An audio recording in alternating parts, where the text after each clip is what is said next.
Hi guys, we are on day 3. We are on Deuteronomy 3. It's pretty much a continuance of God's deliverance of the kingdoms into the hands of the Israelites. Right now we have 2 major kingdoms that have been completely handed over to the Israelites.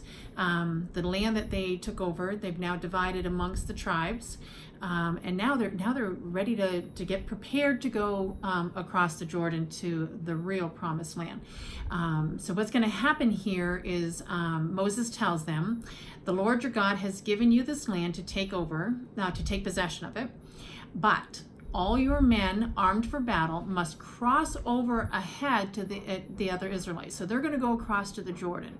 The wives, the children, the livestock are to remain behind until the Lord gives the rest with the rest of the fellow Israelites. Once you have taken over the land that the Lord has given you, giving it across to the Jordan, then they're going to come back and get the wives and the livestock and all of that. So at the time, Moses commands Joshua, because Joshua is going to lead them across, right? Because God's told Moses that Joshua is going to lead him across and Moses can't go. So Moses says to Joshua, you have seen with your own eyes all that the Lord your God has done to these 2 kings. So taking over the kingdoms, God's taken them over. The Lord will do the same for you and all the kingdoms over there where you are going. So he's telling him, God's already done this. He's going to do it again. So don't be afraid.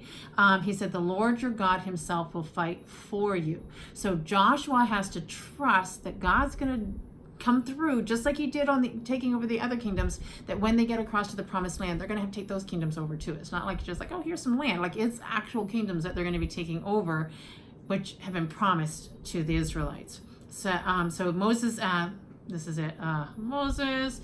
So Moses goes ahead and pleads with the Lord. Listen how he starts off. A little sucking up first. It's kind of interesting to listen to. So he starts off with, O sovereign Lord, you have begun to show your servant your greatness and your strong hand. For what God is there in heaven or on earth who can do these deeds and mighty works that you do? So he's acknowledging God's greatness, which is awesome. You know, God is great. But then he turns to him and he says, let me go over and see the good land beyond the Jordan. Uh-oh.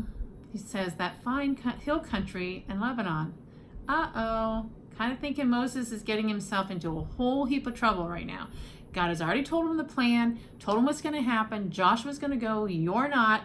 And Moses throws in that last-ditch effort. Oh, God, you're so awesome.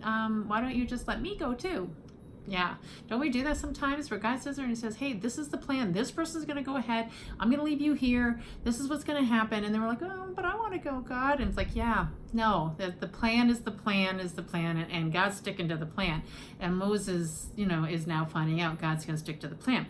Moses blames the Israelites and tells them it is their fault, that God is angry with him and that God won't listen to him. So the Lord says, this is what God says to Moses, that is enough. I think God's a little mad here.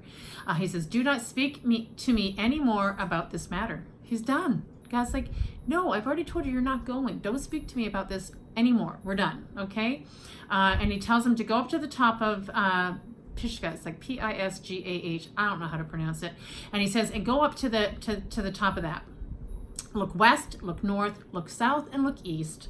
And he tells him to look at the land with his own eyes. So he goes up to the top and he can see the promised land. He can see across Jordan. He can see the land that God has promised these people. But he can only see it with his eyes. He's not going. Okay?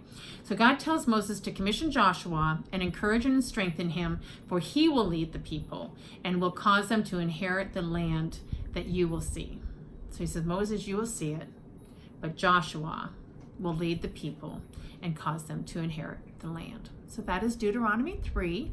Our lesson has a lot to do with when God has a plan, he's not going to change it, even at the last moment when, like, Moses tried to convince God to change his mind. So that is Deuteronomy 3. Go ahead and pick your favorite verse out of the chapter, and let's go ahead and highlight it. Let's explain it. Let's apply it and respond in prayer on how we can ask God to use us or to use that verse in our lives. All right. Thanks, guys.